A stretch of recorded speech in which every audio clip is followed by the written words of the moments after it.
Bismillahirrahmanirrahim. Assalamualaikum warahmatullahi wabarakatuh. Perkenalkan, nama saya Rizwana Sopyan dengan NIM 903122036 dari Universitas Islam Negeri Alauddin Makassar dengan jurusan Ilmu Ekonomi. Nah, di sini saya akan membahas terkait bagaimana pengaruh pertumbuhan pengeluaran pemerintah dan pertumbuhan tenaga kerja terhadap pertumbuhan ekonomi di Kabupaten Kambar. Mari simak teman-teman. Baik, di sini kita akan masuk dengan landasan teori. Yang pertama itu pertumbuhan ekonomi. Menurut Sukirno, tahun 2000 pertumbuhan ekonomi ialah proses peningkatan barang per kapita dalam jangka panjang. Nah, yang kedua itu belanja pemerintah. Menurut Sukirno, tahun 2000 belanja pemerintah ialah suatu kebijakan pemerintah dalam mengatur jalannya perekonomian dengan cara menentukan besarnya pendapatan serta belanja pemerintah setiap tahunnya yang tercermin pada dokumen anggaran pendapatan belanja negara atau APBN pada wilayah atau regional. Yang ketiga itu pertumbuhan tenaga kerja. Menurut Dr. Payaman dalam AMSAS tahun 1990 mengatakan bahwa tenaga kerja atau manpower ialah produk yang sudah atau sedang bekerja atau sedang mencari pekerjaan serta yang sedang melakukan pekerjaan yang lain. Nah, selanjutnya adalah hipotesis. Dari landasan teori tadi, peneliti mengambil dugaan yang diduga pertumbuhan pengeluaran pemerintah berpengaruh positif serta signifikan terhadap pertumbuhan ekonomi di Kabupaten Kambar. Yang kedua, diduga pertumbuhan tenaga kerja berpengaruh positif serta signifikan terhadap pertumbuhan ekonomi di Kabupaten Kambar. Ya baik, selanjutnya kita akan melihat data pertumbuhan ekonomi, pertumbuhan pengeluaran pemerintah, dan data pertumbuhan tenaga kerja selama 10 tahun yang lalu di Kabupaten Kampar. Jadi, pertumbuhan ekonomi berperan sebagai variabel terikat, bisa disimpulkan sebagai Y1, dan pertumbuhan pengeluaran pemerintah berperan sebagai variabel bebas, bisa disimpulkan sebagai X1, dan selanjutnya pertumbuhan tenaga kerja berperan sebagai variabel bebas, bisa disimpulkan sebagai X2. Nah, selanjutnya itu tabel. Sebelum kita masuk ke perhitungan, kita harus mengetahui tabel tersebut. Nah, di sini pada saat kita membuat tabel, kolom pertama itu pertumbuhan ekonomi yang berperan sebagai variabel terikat yang bisa disebutkan sebagai Y1, dan selanjutnya pertumbuhan pengeluaran pemerintah yang berperan sebagai variabel bebas bisa disimbolkan dengan X1. Dengan selanjutnya pertumbuhan tenaga kerja yang berperan sebagai variabel bebas bisa disimbolkan dengan X2.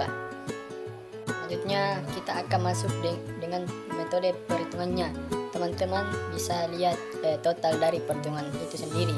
Nah, saya akan memasukkan rumus dengan total-total itu tersebut. Selanjutnya itu, jadi teman-teman sudah mengerjakan tabel yang tadi, silakan masukkan total atau jumlah dengan rumus yang diminta. Adapun jika kita telah menjumlahkannya, maka kita masuk kepada pencarian B1 dan B2 dan A1. Jadi hasil B1 itu 192,66266161 dan B2 itu 0,0000132202, sedangkan A1 adalah 186,1291248. Jadi persamaan regresi di atas dapat diartikan nilai A. Tanpa adanya pertumbuhan pengeluaran pemerintah X1 dan pertumbuhan tenaga kerja atau X2, maka besarnya pertumbuhan ekonomi Y adalah 18060,1291248. Dan selanjutnya itu nilai B. Hubungan antara pertumbuhan pengeluaran pemerintah X1 dengan pertumbuhan ekonomi Y jika pertumbuhan tenaga kerja atau X2 konstan adalah positif atau setiap kenaikan pertumbuhan pengeluaran pemerintah sebesar satu satuan, maka pertumbuhan ekonomi akan meningkat sebesar 192,66266161. Dan selanjutnya itu B2. Hubungan antara pertumbuhan tenaga kerja atau X2 dengan pertumbuhan ekonomi Y jika pertumbuhan pengeluaran pemerintah X1 konstan adalah positif atau setiap kenaikan pertumbuhan tenaga kerja satu satuan, maka pertumbuhan ekonomi akan meningkat sebesar 0,00000132202. Nah, selanjutnya itu karena kita sudah selesai menyelesaikan regresinya, maka kita dengan uji ANOVA itu. Untuk pertama, formulasi hipotesisnya, menentukan tarafnya dan nilai F tabelnya. Jadi simpanan baku yang kita pakai itu yaitu 1% dan sama dengan 0,01. Sedangkan untuk mencari V1 dan V2 rumusnya kita bisa lihat teman-teman. Hasil V1 itu adalah 2. Hasil V2 itu adalah 7. Jadi F0,01 dalam kurun 2,7 sama dengan 9,55. Ini adalah hasil tabel yang kita lihat. Ya, selanjutnya itu kriteria pengujiannya. AO diterima apabila F0 lebih kecil 9,55. AO ditolak apabila F0 lebih besar 9,55.